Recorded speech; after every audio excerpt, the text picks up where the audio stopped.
आपको क्या लगता है कि ये रिश्तेदार, ये आपकी औलाद आपको कल कुरान पाक पढ़ पढ़ के बख्शेगी?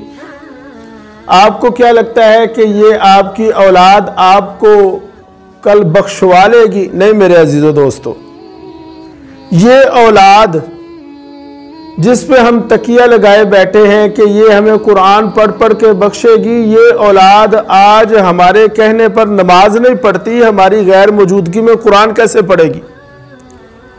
ये रिश्तेदार जिनके बारे में हमारा ख्याल ये है कि ये हमें पढ़ पढ़ के बख्शेंगे, इनके साथ हमारी लड़ाइयाँ ही नहीं ख़त्म होती।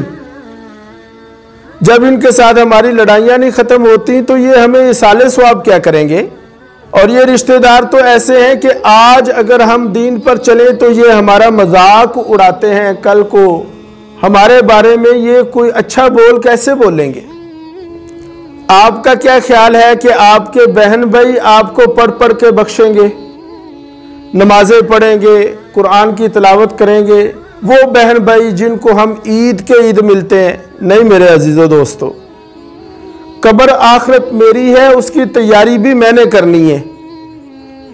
अपने दर्जात को बुलंद करना है तो फिर मैंने ही करना है। इसलिए रिश्तेदारों औलाद पर तकिया मत करें, खुद अपनी आखिरत को संवारने की कोशिश करें, खुद कुरान पाक पढ़ पढ़ के उसका अजर और सवाब हासिल करें।